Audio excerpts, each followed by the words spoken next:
سنو میری آواز صحیح آ رہی ہے بالکل؟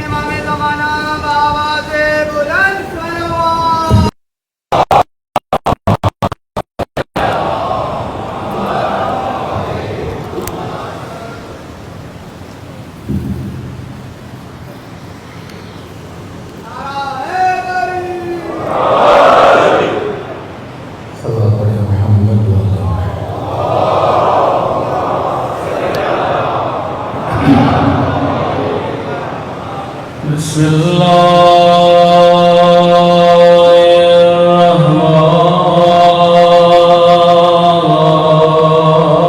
الرحمن الرحيم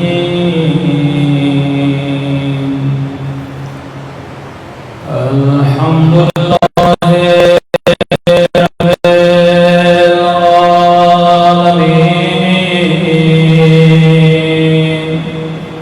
الحمد لله كما هو الصلاة والسلام على سيد المرسلين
بسم الله الرحمن الرحيم رب اشرح لي صدري ويسر لي امري واحلل عقدة من لساني يفقهوا قولي اما بعد فقد قال الله سبحانه وتعالى في محكم كتابه ان في خلق السماوات والارض واختلاف الليل والنهار لآيات لأولي الألباب صلى الله عليه محمد وعلى محمد.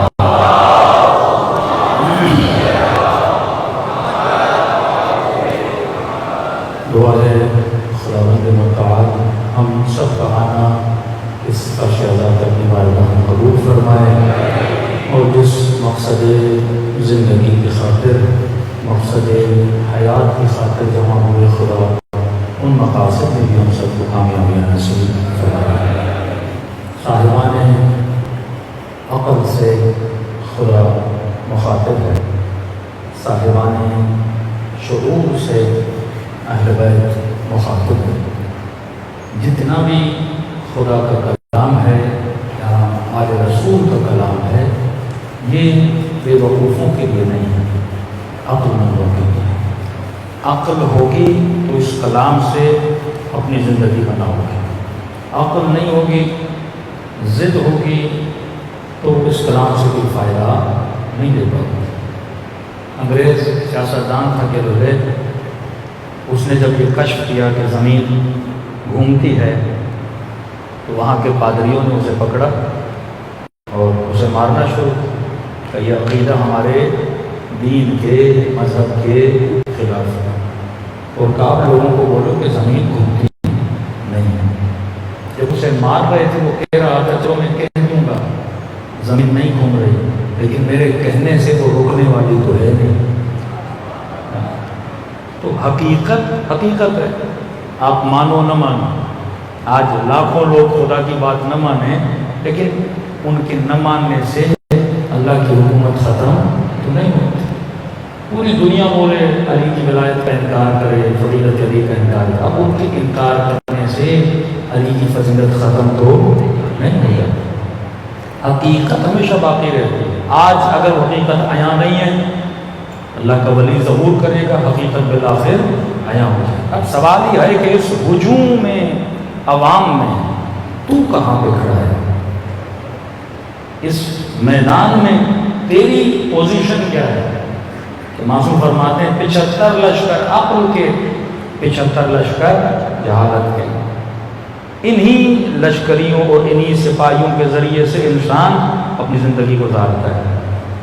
یا تو حسد کا شکار ہے، یا تو لالچ کا شکاری ہے، یا بغض کا شکاری ہے، یا تیرے پاس لشکر محبت ہے، لشکر عشق خدا ہے، لشکر ایمان ہے، لشکر صداقت ہے، لشکر عدالت ہے۔ اب یہ تو نے ڈیسائیڈ کرنا ہے کہ تو نے کہاں جانا ہے۔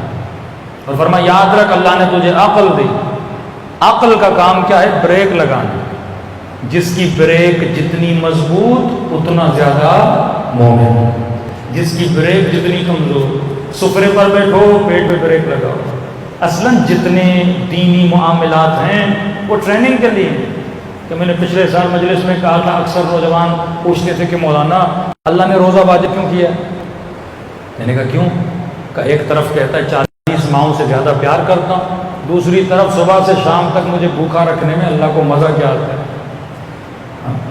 کہ میری ماں تو میری بھوک برداشت نہیں کر سکتی، 30 دن صبح سے لے کر شام تک پانی نہ پیو، کھانا نہ کھاؤ، یہ کیسا خدا ہے؟ یہ کیسی محبت کرتا ہے بندے سے اور بندے کو بھوکا رکھتا ہے؟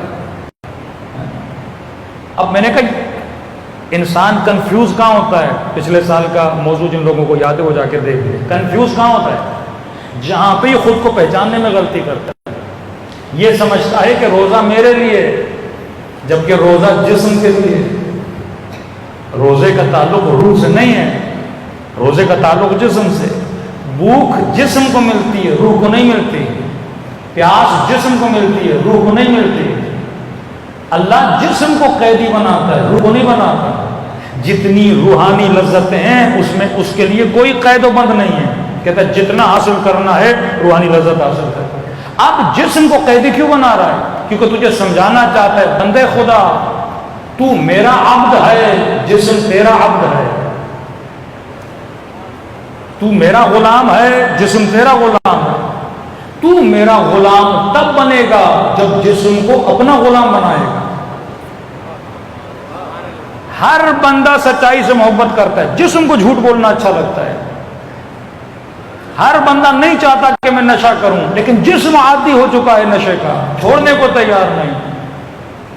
یہ شراب کی لت، نشے کی لت، چرس کی لت، نشائیوں کو جو لگ جاتی ہے جسم کو لگتی ہے، روح کو تھوڑی لگتی ہے۔ اگر روح کو لگ جاتی ہے، آپ اس سے انٹرویو لیتے ہو، وہ کیوں بولتا ہے مجھے اچھا نہیں لگتا؟ یہ کون بول رہا ہے مجھے اچھا نہیں لگتا؟ اس کی روح بول رہی ہے، جسم کو عادت ہو چکی ہے۔ تبھی فرمائے اگر جسم کو حدود الہی میں رکھو گے تو کامیاب رہو گے۔ ان النفس لامارۃ بالسوء، یہ نفس ہے، اور نفس اتنا تجھے گراتا ہے اپنا غلام بنا دیتا ہے۔ پہلے یہ دے تیری عادتیں تیری غلام ہیں یا تو عادتوں کا غلام ہے؟ کبھی کبھی بندہ ایک چائے کے کپ کا غلام بن جاتا ہے، سر میں درد ہے چائے کا کپ لاؤ، اب چائے کا کپ نہیں آیا یہ غصہ بھی کرے گا، مطلب اس کے غصے کو کون کنٹرول کر رہا ہے؟ چائے کا کپ۔ یہ جو گٹکے اور پان کھانے والے ماشاءاللہ شوقین مومنین ہیں، ایک چھوٹا سا گٹکا اتنے بڑے آدمی کو کنٹرول کرتا ہے. لت لگ گئی نا، عادت لگ گئی. اب عادت نکالنی کیسے ہے معصوم فرما؟ اب پریکٹیکل ہے. اب یہ کہا کہ 40 دن نیکی کرو، 40 دن اللہ کی راہ میں آؤ، 40 دن بری عادتوں کو نکالو. ماڈرن سائیکولوجی نے بھی یہی بولا کہ اگر کوئی بھی اچھی عادت اپنانی ہے 40 ڈیز، اگر کوئی بھی بری عادت نکالنی ہے 40 ڈیز. یہ 40 ڈیز روح کے لیے نہیں ہے، یہ 40 ڈیز جسم کے لیے. اللہ نے جسم تیرا ایسا بنایا ہے، یہ ہر عادت کو اپنا لیتا ہے. پاکستانی مرچیں زیادہ کھاتے ہیں، عادت. ایرانی نہیں کھاتے، عراقی نہیں کھاتے، عادت نہیں ہے. انسان ہے نا. ایک تو ایرانی نے اتنا بولا آپ پاکستانی تو عجیب قوم ہے. میں نے کہا وہ کیسے؟ کہ دنیا کی پہلی قوم ہے جو فروٹ میں بھی مرچیں ڈالتی ہے. واقعی پھر میں نے سوچا، میں نے کہا واقعی فروٹ میں بھی ہم مرچیں ڈالتے ہیں، کوئی ایسی چیز نہیں جس میں مرچیں نہ ڈالیں. اب عادت ہو گئی نا. ٹیسٹ جس طرح ڈیولپ ہوتا ہے تیری عادتیں بھی اسی طرح ڈیولپ ہوتی ہیں. بالقوہ بالفعل. لشکر عقل کے سپاہی بھی اللہ نے دیے ہیں، لشکر جہالت کے سپاہی بھی. بچہ اچھی لگتی ہے، ظلم کو پسند نہیں کرتا، سچائی کو پسند کرتا ہے. تبھی ہم مزاحیہ طور پہ کہتے ہیں کہ باپ جب بیٹے کو یہ بولتا ہے کہ بیٹا باہر بولو میں گھر پہ نہیں ہوں، تو وہی جملہ جا کے دہراتا ہے کیونکہ اسے پتہ ہی نہیں کہ جھوٹ بولنا کیسے ہے. فطرتاً تو خدا پسند ہے، فطرتاً تو خدا پرست ہے. کیا شیطان اصل کا انکار نہیں کرتا کہ یہ بولے کہ مثلا جھوٹ بولو. وہ تجھے ٹیکنیک بتاتا ہے کہ جھوٹ بولنے سے یہ فائدہ ہوگا. شیطان حسن کا انکار نہیں کرتا. میں نے مثال دی تھی آپ کو، یہ نہیں بولے گا یہ پھول بدصورت ہے، نہیں. وہ شیطان اس حسن کے اندر تجھے محو کر دیتا ہے، گم کر دیتا ہے. فوکس اتنا بڑھاتا ہے اب تیری نگاہ پھول سے ہٹتی نہیں ہے. معصوم فرماتے ہیں کتنا عجیب بندہ ہے جو دنیا کے حسن کو دیکھ کر اس کی تعریف تو کرے پر بنانے والے کی تعریف نہ کرے. عقل کا کام یہ ہے کہ ارجاء کل شیء، ہر شے کو ارجاء دیتا ہے، ریفرنس دیتا ہے. کس کی طرف؟ اللہ کی طرف. حسین منظر دیکھو کہو سبحان اللہ. ارجاء کس کی طرف دو؟ درخت اگر خوبصورت ہے، درخت کا کیا کمال. بندہ آئینے کے سامنے کھڑا ہو جائے، واہ واہ کیا کہنا میری آنکھوں کا، میرے چہرے کا، میرے گالوں کا. بھائی تیرا کیا کمال تھا؟ اور بولے میں بڑا خوبصورت ہوں، یہ میں بڑا خوبصورت ہوں. بھائی تو نے خود کو بنایا ہی نہیں تو تو اپنی تعریف کیوں کر رہا ہے؟ اولہ نطفہ وآخرہ جیف امیر المومنین. اے انسان کبھی سوچو تیری ابتدا نجس نطفہ، گندیدہ نطفہ، آخر جیف تیری ابتدا، تیری انتہا کیا ہے؟ ایک مردار ہے. اب اس نطفے جو نجس ہے، بدبودار ہے، اس نجس نطفے کو حسن کس نے دیا؟ یہ عقل کا کام ہے. ارجاء تجھے پہنچائے کس کی طرف؟ پروردگار عالم کی طرف. تیرا تو کچھ بھی نہیں. جناب ایوب سے پروردگار عالم نے امتحان دیا، شاید میں بتا چکا. بیٹا مر گیا، صبر کیا. بیوی بیمار ہوئی، صبر کیا. خود بیمار ہوئے، صبر کیا. اتنے بیمار ہوئے باڈی میں کیڑے پڑ گئے، صبر کیا. اب لوگ محلے والے آئے، تانے دینے لگے، ایوب یقیناً تو نے کوئی برائی کی ہوگی تبھی خدا تجھے ایسے بلاؤں اور امتحانات اور مصیبت میں ڈال رہا. ایک بار بولا، دو بار بولا، صبر نے جواب دیا. کہنے لگا پروردگارا بیٹا مر گیا، صبر کیا. بیوی بیمار ہوئی، صبر کیا. خود بیمار ہوا، صبر کیا. اب میرے صبر کی انتہا ہے، لوگ مجھے تانے دے رہے ہیں. اللہ نے فرشتے کو بھیجا، کب بول جا کے ایوب کو اپنے صبر پہ اطراء نہیں. یہ نہ کہے کہ بیٹا مرا صبر کیا، یہ نہ کہے کہ بیمار ہوئی صبر کیا، یہ نہ کہو کہ میں بیمار ہوا صبر کیا. جا کر ایوب سے پوچھ اگر میں تجھے توفیق صبر نہ دیتا تو صبر کرتا کیسے؟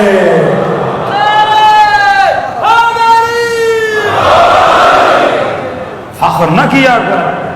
میں حسین کی مجلس میں آیا، ارے خدا تجھے توفیق نہ دیتا تو آتا کیسے؟ سب کچھ خدا کا ہے. تیری سوچ، تیری فکر ارجاع دو کس کی طرف؟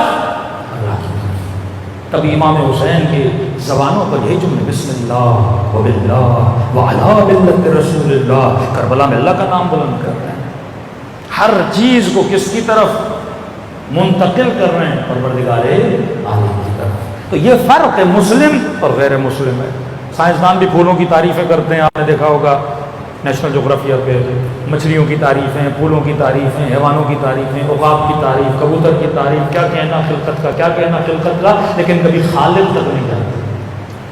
معصوم کہتے ہیں جو صاحب عقل ہے وہ خود کو خالق تک لے کر جاتا ہے۔ اس کی مثال میں بعض اوقات ایسے دیتا ہوں، کسی مومن نے آپ کی دعوت کی، آپ اس کے گھر میں سفرے پہ بیٹھے ہیں، سامنے بریانی آ گئی، چاول چبائے جا رہے ہو، اور بولو کیا کہنا ہے چاولوں میں، کیا کہنا ہے اس مرغی کہاں بھائی، کون سی نسل کی مرغی تھی؟ وہ بندہ دیکھے جا رہا ہے، مرغی لایا میں نے، بریانی بنائی میں نے، ایک بار میرا شکریہ ادا نہیں کر رہا، مرغی کے قصیدے پڑھے جا رہے ہیں، بریانی کے قصیدے پڑھے جا رہے ہیں۔ کہ یہ بے وقوف آدمی ہے، کہ کس کی تعریف کر، کہ یہ مرغی بازار میں گھوم رہی تھی، اس کو ذائقہ کس نے دیا؟ یہی چاول پڑے ہوئے تو دکان پہ، اس کو ٹیسٹ کس نے دیا؟ یہ کون ہے؟ میں بعض اوقات مومنوں کہتا ہوں الذین یتفکرون فی خلق السماوات والارض، غور و فکر کرو گے ہر شے جو خدا تک پہنچا دے گا۔ ایک ہی قسم کی مٹی، ایک ہی قسم کا پانی، 4 دانے ڈالتے ہو، ایک کو پیلا کر کے نکالتا ہے، ایک کو لال کر کے نکالتا ہے، ایک کو کھٹا کر کے نکالتا ہے، ایک کو میٹھا کر کے نکالتا ہے۔ یہ کون ہے جو ایک بے ذائقہ پانی سے ذائقے بناتا جا رہا ہے؟ ہاں، عجیب رنگ دیتا جا رہا ہے۔ جب سوچو گے تو خدا نظر آئے۔ الہی اخشاک کانی اراک، دعائے عرفہ، اے خدا حسین تیری عبادت ایسے کرے کانی اراک، جیسے حسین تجھے دیکھ رہا ہے۔ محسوس کر اپنے رب کو جب سانسیں لیتا ہے۔ کتنا سسٹم ہے، 1 سیکنڈ کے لیے سوچو یہ سانس میری اندر جائے باہر نہ آئے، بندہ وہیں پہ مر جائے۔ تو ایک الحمد نہیں، ہر سانس جو جاتی ہے اور آتی ہے اس پہ خدا کا شکر ادا کیا کرو۔ صلوات علی محمد و علی محمد۔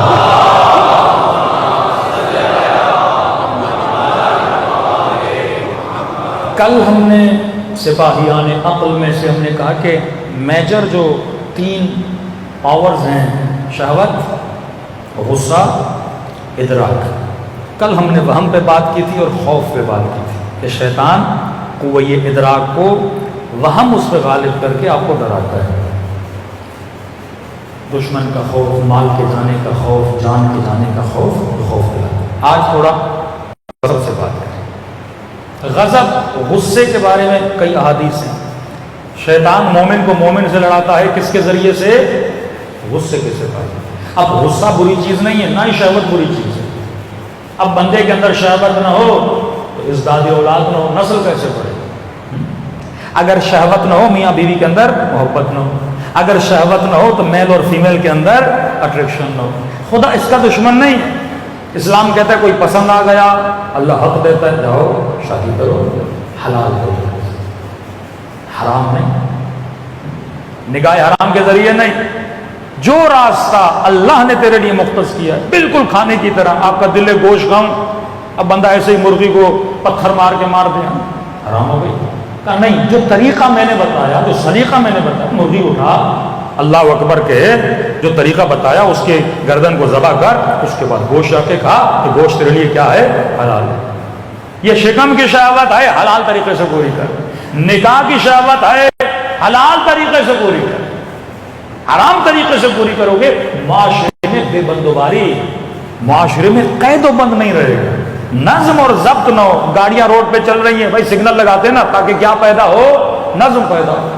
اب لوگ اگر شہوت کے اعتبار سے حریص بن جائیں، کس کا ناموس بچے گا؟ کس کی عزت بچے گی؟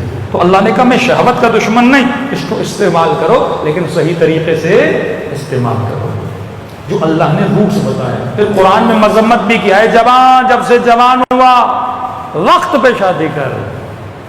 جو 35 سال میں 40 سال میں جا کے شادی کرتے، جب وقت گزر جاتا ہے پھر وہ ایمان اس کا ویسا نہیں رہتا۔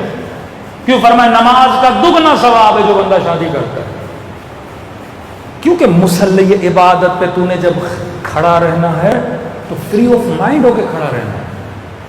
کوئی ایسا کانٹا، کوئی ایسی خواہش نہ ہو جو تجھے اللہ سے دور کرے. کمپلیٹلی آزاد ہو کے کھڑے ہو جاؤ. اب بندے کو شدید بھوک لگی ہو، نماز میں مزہ آئے گا؟ شدید بھوک لگی ہو، سفرے کے سامنے بریانی پڑی اور گوشت پوش پڑا ہو. نماز اللہ کی طرف، اس وقت قبلہ سفرہ ہوگا، خدا نہیں ہوگا. روح کا قبلہ سفرہ بن جائے، جسم کا کھچاؤ پیدا ہوگا. تو خدا کہتا ہے میں نے جسم دیا، اس کی خواہشوں کو پورا کر حلال طریقوں سے تاکہ تو آزاد ہو جائے. ایک بھی کھڑکی شیطان کے لیے نہ کھول کہ اس کھڑکی سے داخل ہو جائے. ابن ملجم نماز پڑھ رہا ہے، اللہ اکبر، کتامہ کیا کرتی تھی؟ سامنے سے گزرتی تھی. کہتے ہیں 7-8 مرتبہ یہ سورہ ہم بھول گیا. جیسے گزری اب اس کو دیکھ رہا ہے، کہاں گیا اللہ اکبر اور کہاں گیا خدا. نماز قربان کر دی اس نے کتامہ کے پیچھے. اگر تیرے دل میں غیر کی محبت آ جائے، اب محبت بھی تب تک رہتی ہے جب تک بندہ شادی نہیں کرتا. زیادہ کھچاؤ تب تک ہوتا ہے. اب یہ سمجھ رہا ہے میری محبت نہیں، یہ شہوت ہے، یہ دھوکہ ہے. اس کو سائنس نے بھی ثابت کیا ہے. یہ جو عشق ہو جاتا ہے جوانی میں 15 سال کے بعد 16 سال کے بعد، یہ شہوت ہے، کوئی عشق نہیں، کوئی محبت نہیں ہے. یہ ثابت ہوا ہے. یہ ہارمون تمہارے اندر، لو ہارمونز بولتے ہیں اس کو، یہ شہوت کے ہارمون ہیں، ہر بندے کے اندر ریلیز ہوتے ہیں، مرد کے اندر ریلیز ہوتے ہیں زیادہ تر. کیونکہ تو بالغ ہوگا آٹومیٹیکلی تیری باڈیز میں یہ ہارمون ریلیز ہوں گے. اب اگر کوئی ہارمون آیا ہے، اب شیطان کے سپاہی بن جاتے ہیں یہ لوگ. کبھی آنکھوں کو آرڈر دیتے ہیں، کبھی کانوں کو آرڈر دیتے ہیں، کبھی زبان. اب شہوت یا زبان سے لذت لے گا نامحرم سے بات کر کے، یا دیکھ کے لذت لے گا نامحرم سے، یا اس کی آواز کو سن کے لذت لے گا. اب ہارمونز باڈی میں ریلیز نہیں ہو رہے نا، اب اس کے ساتھ کھیلتے رہیں گے اور یہ گمراہ ہو جائے گا. اب نماز میں ان گندے ہارمونز کے ساتھ مصلی عبادت پہ کھڑا ہوگا، نماز میں لذت کہاں ملے گی؟ ساری توجہ وہ عشق جو خدا کے لیے ہونا چاہیے تھا، شیطان اس عشق کو ریپلیس کرتا ہے انسان کے لیے. ریپلیسمنٹ ہو جاتی ہے. وہی ٹولز ہیں جو ٹول خدا استعمال کرتا ہے، وہی ٹول شیطان استعمال کرتا ہے. ایک ہی چھری ہے جس سے تو ٹماٹر بھی کاٹ سکتا ہے، بندے کا گلا بھی کاٹ سکتا ہے. ٹول وہی ہے. یہ شیطان کا کمال ہے کہ تیرے ٹولز کو غلط استعمال کر. اب یہ باپ کی ذمہ داری ہے کہ صحیح وقت پہ شادی کرے. یہ جوان کو فکر ہونی چاہیے کہ میں صحیح وقت پہ کیا کروں، شادی کروں. اب اس سے خوف دلاتے ہیں، ابھی جاب نہیں ہے، ابھی نوکری نہیں ہے، ابھی یہ نہیں ہے. اب دیکھیے اس کا مطلب یہ بھی نہیں ہے کہ جوان ایک نمبر کا نکما ہو، باپ کو بولے شادی کراؤ اور کام بھی نہیں کروں گا میں. اللہ نے بولا یرزقہم اللہ من فضلہ، بندے خدا اللہ نے عقل دی ہے، کام کرو گے تو رزق کیسے ملے گا؟ شیر بھی شکار کے لیے دوڑتا ہے نا، اتنا تو دوڑ. چونٹی بھی دانے کے پیچھے جاتی ہے، اتنی تو زحمت کر. لیکن کام ننگ نہیں، کام کرنا عیب نہیں ہے. جو بھی کام ملے رزق حلال ہے کرے. اب یہاں پر بھی شیطان پھر وہم، ہاں بھائی ماسٹر کیا ہے، بیچلر کیا ہے، یہ جا کے کام کرو، 25,000 کی سیلری، 30,000 کی سیلری. بندے خدا گھر میں بیٹھنے سے تو اچھا ہے 25,000 تیرے گھر پہ آئے نا، محنت کرنا. اب وہم ہوتا ہے لوگ کیا بولیں گے، معاشرہ کیا بولے گا، میرے کولیگز کیا بولیں گے، میرے فرینڈز کیا بولیں گے. وہ 1 لاکھ کی نوکری کر رہے ہیں، میں 30,000 کی نوکری کر رہا ہوں. کہا نہیں، یرزقہم اللہ من فضلہ، اللہ پہ بھروسہ کر کہ خدا پہ رزق برکت عطا کرے گا. اصل محنت ہے، گھر سے نکل، رزق حلال کی تلاش. ممکن نہیں خدا تجھے روزی نہ دے، تو نکل تو صحیح. ہم ایسے لوگوں کو جانتے ہیں، کہتے ہیں مولانا کراچی آئے تھے، جیب میں 700 روپے تھا، 1000 پتی ہیں. میں ساؤتھ افریقہ کے ایک مومن نے کہا مولانا میں $200 لے کے گیا تھا، آج اس کی 4 فیکٹریاں ہیں. کئی ایسے لوگ نیت کی راہ خدا میں محنت کرنے کی، ان انسانوں کو خدا نے رزق عطا کیا. عقل کو استعمال کر. اب کیا ہوگا، یہ جوان اگر صحیح ٹائم پہ اپنی شہوت کو ریلیز نہیں کرے گا تو کیا ہوگا؟ اب اس کی ساری ایکٹیویٹی شہوت کو حاصل کرنے کے، اس کی ساری انرجی فون کالز پہ، واٹس ایپ پہ، فیس بک کی فرینڈ شپ پہ، انسٹاگرام کی فرینڈ شپ پہ لگ جائے گی. اب رزق سے جائے گا، روزی سے جائے گا، ہنر سے جائے گا. 35 سال تک اگر کچھ نہ بن سکے پھر کچھ بھی نہیں بن سکتے. اپنی لائن لینتھ تم نے مقرر نہیں کی کہ میں نے زندگی میں کیا بننا ہے، کچھ بھی نہیں بنو گے. فقیر کے فقیر رہو گے، خسرت دنیا والآخرہ. یہی شیطان کا کام ہے، تیری انرجیز کو ڈائیورٹ کرے غلط چیزوں کی طرف، انہی شہوات کے ذریعے معاشرہ بھی تباہ، تو بھی تباہ، فیملی بھی تباہ، تیری نسل بھی تباہ ہو جاتی ہے اگر تو چیزوں کو صحیح وقت پہ استعمال نہ کرے۔ تو یہ شیطان کا کام ہے، اس سپاہیوں کو ایک سمجھو شطرنج کی یہ گیم ہے، اسے پتا ہے کہ میں نے کون سا سپاہی کب چلانا ہے۔ اگر تو علی ابن ابی طالب کا ماننے والا ہے تو کیا فرمایا؟ یزکیہم، تزکیہ کر مومنوں، وَيُعَلِّمُهُمُ الْكِتَابِ، کتاب کا علم دے، والحکمہ، اور انہیں صاحب حکمت بھی بنا۔ بندے کے پاس علم ہو پر حکمت نہ ہو وہ قاضی شورے بن جاتا ہے، علم ہو اور حکمت نہ ہو وہ قاتل انسانیت بن جاتا ہے۔ سبق پڑھے محمد وآل محمد۔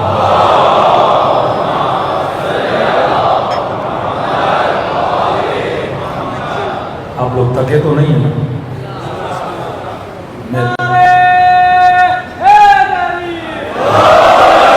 کیونکہ کل کی مجلس مختصر ٹائم فریم ہوگا، پھر اس کے بعد اعمال عاشور بھی ہیں۔ 8 کی مجلس نارمل تھوڑی لمبی ہوتی ہے کیونکہ سارے عرائض، تھوڑی بہت حالات حاضرہ پہ بھی گفتگو کی جاتی ہے، اور تھکا تو مجھے ہونا چاہیے، 3 مجلسیں میں پڑھ کے آیا ہوں، ٹھیک ہے نا؟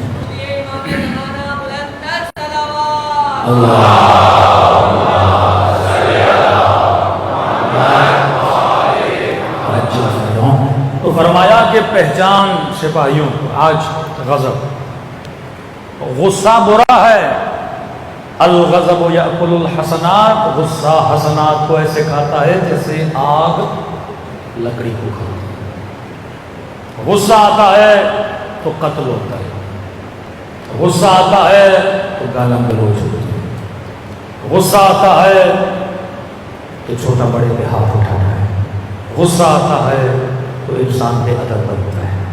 والکاظمین الغیظ عافین عن الناس واللہ یحب المحسنین۔ اللہ رحمت کرتا ان بندوں پہ جو اپنا غصہ پیتے ہیں۔ اب ٹاپک غصہ نہیں ہے، کہیں اور میں ڈائیورٹ ہونا چاہ رہا ہوں، اس پہ خود جا کے اسٹڈی کریے گا۔ لیکن کیا میں نے بالکل غصہ کرنا ہی نہیں ہے؟ غصہ بھی تو لشکر خدا کا ایک سپاہی ہے۔ ہم نے کہا نا روشنی کے ساتھ اندھیرا آتا ہے، گرمی کے ساتھ سردی آتی ہے، روشنی نہ ہو تو اندھیرا، یعنی یہ سکے کے 2 رخ ہیں، غصہ اچھا بھی ہے، غصہ برا بھی ہے۔ سوال یہ ہے تو استعمال کہاں کر رہا ہے۔ اور آسان کر کے مثال دوں، میں ایک مومن کو مثلا اس دن بھی مثال دی تھی، کسی کو مثلا 1000 دیں، اب 1000 برا نہیں ہے، تو 1000 کو استعمال کہاں کر رہا ہے؟ وہ جگہ بری ہوتی ہے یا اچھی ہوتی ہے۔ غصہ باپ پہ کرو تو برا، لیکن یہی غصہ اگر میدان جہاد میں یزید کے خلاف ہو تو اچھا۔ اب غصہ نہ ہو تو جنگ کیسے لڑے گا؟ غصہ نہ ہو تو راہ خدا میں جان کیسے قربان کرے گا؟ غصہ ہونا چاہیے نا۔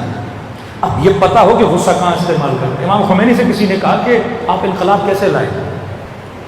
کہتے ہیں بچپن میں امام خمینی پیدا ہوئے تھے، ان کے والد گرامی آقا مصطفیٰ شہید ہو گئے، مار دیا گیا ان کو، وقت اس زمانے کی حکومتوں نے۔ کہتے ہیں جب جوان ہوا، یتیم پیدا ہوئے نا، تو غصہ تھا بڑا، میرے باپ کو مارا ہے۔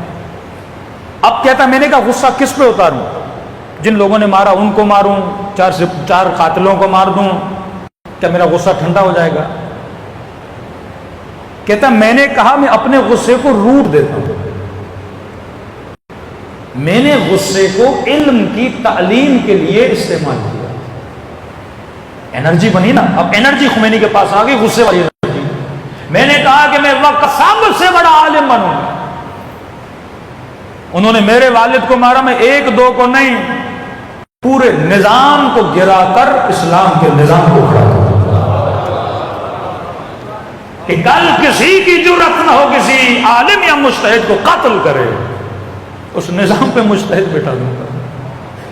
غصے کو استعمال کیا کس راستے میں؟ پوزیٹو ہے۔ ایک جگہ جہاں پہ غصہ استعمال ہوتا ہے، اور یہ صفت، یہ سپاہی، یہ رنگ خدا ہے، یہ صفت اللہ کی اگر آپ کے اندر آ جائے، آپ بھی خدا کے مظہر بن جائیں۔ ایک جھلک آپ کے اندر خدا کی جھلک آ جائے۔ کون سی صفت ہے؟ فرمایا ما احد اغیر من اللہ، کائنات میں کوئی نہیں جو اللہ جتنا غیرت مند ہو. ومن غیرتہ حرم الفواحش، اگر وہ غیرت مند نہ ہوتا وہ کبھی بھی فواحش کو حرام نہ کرتا. اگر یہ بولتا ہے نامحرم کو نہ دیکھ، یہ فاحشہ ہے، گناہ ہے، کیونکہ وہ غیرت مند ہے. اگر وہ کہتا ہے زنا نہ کر، کیونکہ وہ غیرت مند ہے. اگر وہ کہتا ہے اے خاتون سر پہ چادر رکھ، بے عفتی نہ کر، بے حیائی نہ کر، کیونکہ وہ غیرت مند ہے. اور خدا سے زیادہ کوئی غیرت مند. آج شیطان نے اس سپاہی غیرت کو قتل کر دیا ہے. ویسٹرن سوسائٹی میں غیرت ہے ہی نہیں، وہ ٹرانسفر ہوتی جا رہی ہے، غیرت ختم ہوتی جا رہی ہے.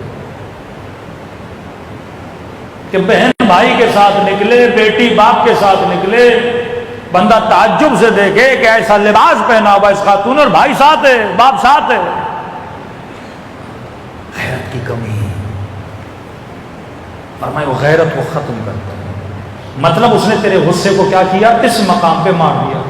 اب غیرت صرف ناموس کی غیرت نہیں ہوتی، غیرت ملی، وطن کی غیرت. کہ مثلا آپ کراچی والے اور لاہور والے کراچی والوں کا مذاق اڑائے تو آپ کو کیا آتی ہے؟ غیرت آتی ہے. کوئی آپ کی زبان کا مذاق اڑائے، غیرت آتی ہے. کوئی باپ کا مذاق اڑائے، نسلی غیرت، غیرت آتی ہے. گاؤں کی غیرت، زبان کی غیرت، مٹی کی غیرت، دینی غیرت. غیرت ایک نہیں ہے، غیرت کے اقسام ہیں. ہو سکتا ہے کوئی بندہ اپنے ناموس کے لیے بڑا غیرت مند ہے، پر دینی غیرت زیرو، الہی غیرت زیرو، حکم خدا کو پامال کیا جائے زیرو. عرب کیا غیرت مند نہیں تھے؟ عصبیت عرب آپ دیکھیں بڑے غیرت مند ہوتے تھے. کوئی آپ کی بیٹی کو تکلیف دینا آپ غیرت کھاتے ہو. لیکن ایک جگہ پہ عرب کی غیرت مر گئی، اپنی بیٹیوں کو زندہ دفن کرنے لگے. غصہ ہی نہیں آ رہا. کوئی تمہارے بچے کو تماچا بھی مارے تمہیں غصہ آتا ہے. اس غیرت کو شیطان نے مار دیا. زندہ درگور کیا کرتے تھے اپنی بیٹی. جس طرح آج معاشرے میں آپ دیکھ رہے ہیں غیرت کو کم کیا جائے. یعنی شوہر کے چہرے پہ ذرہ برابر بھی کچھ بھی اس کے چہرے پہ احساس نہیں ہے کہ میری بیٹی کیسے کپڑے پہن رہی ہے، کس ماحول میں جا رہی ہے. بیوی نامحرم سے باتیں کر رہی ہے، غیرت نہیں آ رہی. اب ویسٹرن سوسائٹیز نے ویلیوز کو چینج کیا. غیرت کا مطلب تغییر، چینج. لفظ غیرت چینج سے آتا ہے. چینج مطلب آپ نے گرگٹ دیکھا ہے نا، وہ جس بھی کلر پہ بیٹھتا ہے رنگ اس کا کیا ہو جاتا ہے؟ چینج ہو جاتا ہے. غیرت کا مطلب یہ ہے کہ آپ کی زندگی میں کسی چیز کی ویلیو ہو اور بندہ جب اس ویلیو کو ٹھیس پہنچائے تو آپ کے وجود میں تغیر پیدا ہو جائے. آپ کی کیفیت اچھی ہے، حالت نارمل ہے، آپ نارمل کیفیت میں بیٹھے ہو، اچانک آپ کی نگاہ پڑے مثلا بیٹی بد حجاب ہو گئی تو آپ کے اندر کیا پیدا ہوگا؟ تغیر پیدا ہوگا. حالت متغیر ہو جائے. یہ بھی فطری تقاضا ہے، یہ بھی فطری سپاہی ہے. ہر مرد کے اندر غیرت ہے. کیوں امیر المومنین فرماتے غیرت سیکھنی ہے مرغے سے سیکھو. مرغے کی فطرت میں غیرت. اب ویسٹرن سوسائٹی نے غیرت کو نام دیا جیلسی کا. حسد اور غیرت میں سمجھو ایک بال کا فرق ہے نا. حسد کہتے ہیں جلنے کو، غیرت جلن نہیں ہے، ایک الگ ہی احساس ہے. ایک انگریز کو مجھے اتنا ٹائم لگا سمجھانے میں، اب کوئی ورڈ ہی نہیں تھا غیرت کا. ہم کیا کریں؟ انگلش میں غیرت کا کوئی ورڈ ہی نہیں. وہ غیرت کی ٹرانسلیشن کس میں کرتے ہیں؟ جیلسی میں. حسد اور غیرت کامن ہے ان کی نگاہ میں. صفت حسن کو صفت رذیل بنا دیا. حسد صفت رذیل. ہم کہتے ہیں حسد نہ کرو، شیطانی سپاہی ہے. غیرت کرو، الہی سپاہی ہے. ان کے ایک ہے، وہ غیرت کو حسد مانتے ہیں. اب شوہر بیوی کے ساتھ کسی پارٹی میں جا رہا ہے اور اس کی بیوی کسی نامحرم سے مل رہی ہے. اب اندر سے اس کو کیا آتی ہے؟ غیرت آتی ہے. فوراً اس کی بیوی کہتی ہے مجھے لگ رہا ہے تو جل رہا ہے. اب وہ کہتا ہے یہ بری صفت ہے، اس کو ختم کرتا ہے. اس سپاہی کو کیا کرتا ہے؟ مارتا ہے. شکر خدا ادا کرو کہ اسلام نے تجھے حقیقی فطرتوں کے اندر پیدا کیا. یہ احساس تیرے اندر پیدا ہے. سیدہ زینب جب دربار یزید میں جاتی ہیں، یزید جیسا بندہ جب اس کی بیوی اور بچے آتے ہیں یہ پردہ لگواتا ہے. اللہ کی لعنت اس پر، پردہ لگواتا ہے. بی بی زینب یہ منظر دیکھتی ہیں، فرماتی ہیں ام من العدل، یزید کیا یہ عدالت اور انصاف ہے کہ نبی کی نواسیاں مجمع میں کھڑی ہیں اور تو اپنی بچوں کو پردے کے پیچھے کھڑا کر. حسین بن علی گودی قتل گاہ میں بدن پورا زخمی ہے، تیر لگے ہوئے ہیں، کسی کو نہیں بلایا امام حسین نے. مصائب میں شب عاشور، صبح عاشور پڑھوں گا امام حسین، کسی کو نہیں بلایا امام حسین مدد کے لیے. لیکن کہتے ہیں ایک مرتبہ آواز بلند کی نا ظالم نے، خیموں پہ حملہ کرو. نہیں کہتا میں نے دیکھا حسین غیرت میں آ گئے اور آواز دی این این قاسم، این ہانی، این حبیب، این علی اکبر، اور کہنے لگے میں تجھے بلا رہا ہوں، مجھے کوئی آواز نہیں دے رہا. پھر کہتے ہیں اپنے لیے نہیں بلا رہا، زینب کے خیمے پہ حملہ ہو رہا ہے، قتل ہو رہے ہیں، خون بہ رہا ہے، غیرت جوش میں آ رہی ہے. 40 سال امام سجاد روتے رہے، اکبر کی بچی پہ نہیں. مولا کیا ہوا؟ کہا مجھ سے پوچھو نا، ماں بہنوں کے ساتھ بازار میں جانا کیسا ہے؟ کسی امام نے یہ جملہ نہیں کہا جو امام سجاد نے کہا. جیسے بازار میں گئے نا، ٹھنڈی سانس ہوئی اور آواز ہے کہ کہنے لگے قد سقطت امی، میں کاش میری ماں نے مجھے گرا دیا ہوتا، میں پیدا نہ ہوتا. زینب کے سر کو کھلا ہوا دیکھتا. کسی نے کہا کہ امام ایسا جملہ کیا؟ عرب کے اوپر جب مصیبت کا پہاڑ ٹوٹتا تھا تو عرب مصیبت کی جملہ کہتا تھا کاش میں زندہ نہ ہوتا، یہ منظر نہ دیکھتا. علی کے سر پہ ضربت لگی ہے، صحابی گلی میں لے کے جا رہے ہیں، کہا صاحب رک جاؤ، خون بہ رہا علی بن ابی طالب کے سر سے. کہا رک جاؤ مولا، پتہ نہیں کتنی دیر کے مہمان ہیں. نہیں گلی میں نہیں آؤ، میرے ضرورت کی خبر زینب نے سنی ہوگی، میں نہیں چاہتا بیٹیوں کے رونے کی آواز کوئی سنے. خیرت، یہ وہ سپاہی ہے جس کے زندہ رکھنے سے انسان کا ایمان زندہ رہتا ہے. آج معاشرے میں غیرت کو ختم کیا جا رہا ہے. کتنے واقعات ہیں، حدیث سنیے. اذا لم یغر الرجل فهو منکوس القلب. معصوم فرماتے ہیں اگر مرد میں غیرت نہ ہو اس کا دل الٹا ہے. پیالے کا تصور کیجئے، پیالے کو الٹا کیجئے. کہ جب پیالہ الٹا ہوتا ہے نا تو کیا ہوتا ہے؟ حیا گر جاتا ہے، عفت گر جاتی ہے، ادب گر جاتا ہے، ایمان گر جاتا ہے. کہ جس کے وجود میں غیرت نہیں اس کا دل کیا ہے؟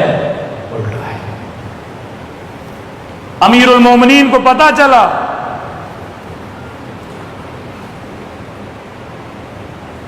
کہ کچھ جوان ہیں جو خواتین کو تنگ کر رہے ہیں، سخت ترین سزا دی امیر المومنین لوگوں کو. فرمایا نگاہ شہوت سہم من سہام الشیطان. اے جوان خبردار ہے نا، یہ شہوت کی نگاہ یہ بھی بے غیرتی ہے. جو اپنے لیے پسند کرو وہ دوسرے کے لیے پسند کرو. جب تو نہیں چاہتا تیرے ناموس کو کوئی دیکھے، تو کسی کے ناموس کو کیوں دیکھتا ہے؟ یک طرفہ غیرت فاسقانہ غیرت ہے، دو طرفہ غیرت علوی غیرت ہے. فرمایا اگر غیور ہے تو نہ کسی کے ناموس کو دیکھو، پھر خدا تیرے ناموس کو بھی بچائے گا. صلی اللہ علیہ محمد و علیہ محمد.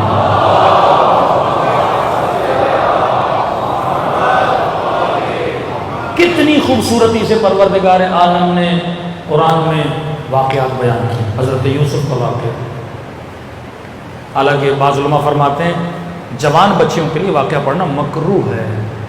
کنواری بچیاں، اتنا اسلام تاکید کرتا ہے.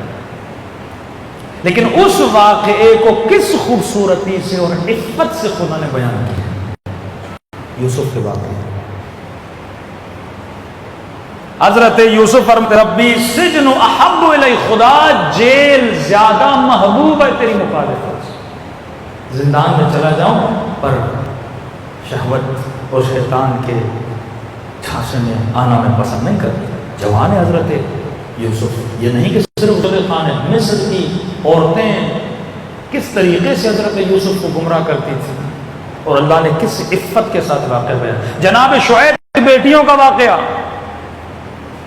حضرت موسیٰ جا رہے ہیں، خواتین آگے چل رہی ہیں. کیا فرماتے حضرت موسیٰ؟ منع ہے کبھی بھی عورت کے پیچھے نہ چلا کر، گمراہ ہو جاؤ. فوراً کہتے ہیں میں آگے جاتا ہوں، آپ پیچھے رہیے. عفت حضرت موسیٰ. فرماتی آپ کو راستے کا پتہ نہیں، کہتی مجھے اشارہ دے دینا، کنکر پھینک دینا کہ رائٹ جانا ہے یا لیفٹ جانا ہے، میں خود جاتا ہوں. یہ عفت. حضرت ابراہیم جس کو لقب خلیل ملا، کب ملا لقب خلیل؟ معصومہ فرماتے ہیں ایک مرتبہ ابراہیم گھر کے اندر گئے، گھر کے صحن میں کیا دیکھا ابراہیم نے؟ ایک جوان کھڑا ہے پر چہرے کے داڑھی کے بال سارے سفید ہیں. ابراہیم کو خیرت آئی، ایک نامحرم میرے گھر کے اندر کیا کر رہا ہے؟ کہ کون ہو جوان، نکل جاؤ میرے گھر سے. ابراہیم کو غصہ آیا، غیرت آ گئی. اس جوان نے مسکرا کر کہا کہ ابراہیم میں اسرائیل ہوں، رب نے بھیجا تاکہ مجھے دکھائے کہ میرا ابراہیم کتنا غیور ہے. کہ ابراہیم اسی غیرت کی وجہ سے خدا نے تیری صفت بھیجی آسمان سے کہ آج کے بعد تو خدا کا خلیل ہے. اگر خلیل خدا بننا چاہتے ہو، اللہ کے ہمراہ اگر زندگی بسر کرنا چاہتے ہو تو وجود میں کیا ہونی چاہیے؟ غیرت ہونی چاہیے. صلوات محمد والے.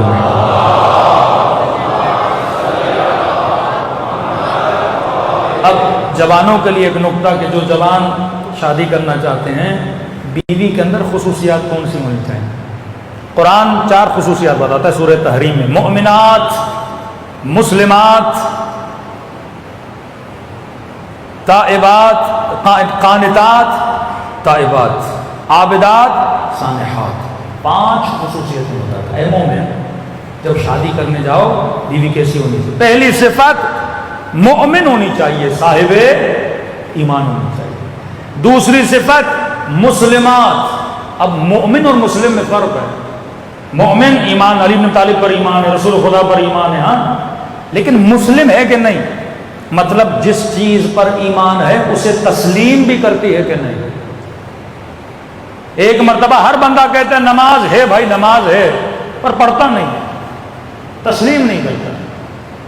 کہا مومنات، مومن عورتیں، مسلمات جو حکم خدا کو تسلیم بھی کریں، قانتات جن کے وجود میں خضوع بھی ہو. اب عورت شادی تو کر لیتی ہے، شوہر سے بے احترامی کرتی ہے، بے ادبی کرتی ہے، لڑتی ہے، نہیں، خاضع ہونا چاہیے. کسی مومن نے کہا مولانا آپ کیسے پتا چلے یہ خصوصیات اس میں ہیں کہ نہیں؟ میں نے کہا آسان فارمولہ ہے، اس کی ماں کو دیکھو، جس نے اس کی تربیت کی اسے دیکھو. اب ایک جوان کا بیچارے نے شادی کر لی، ہمارے کہنے پر اس کی ماں کو دیکھ کر کھل کر بیوی نے بہت سارے بیچارے کو رنگ دکھائے، پریشان ہو گیا کہ مولانا ہم نے تو ماں کو دیکھ کے کی تھی. میں نے کہا بندے خدا، ماں کو دیکھنے کا مطلب یہ ہے کہ یہ دیکھو کس نے پالا تھا. تو بعد میں پتا چلا بچی کو ماں نے نہیں پالا تھا، خالہ نے پالا تھا. کس کی گود میں تربیت پائی؟ ماں کا مطلب یہ ہے کہاں پہ اس بچی نے تربیت پائی، پالنے والا کون ہے؟ کیونکہ اس کے اندر پالنے والے کی صفات پائی جاتی ہے. علی کو مصطفیٰ نے پالا تھا، مصطفیٰ کو ابو طالب نے پالا تھا.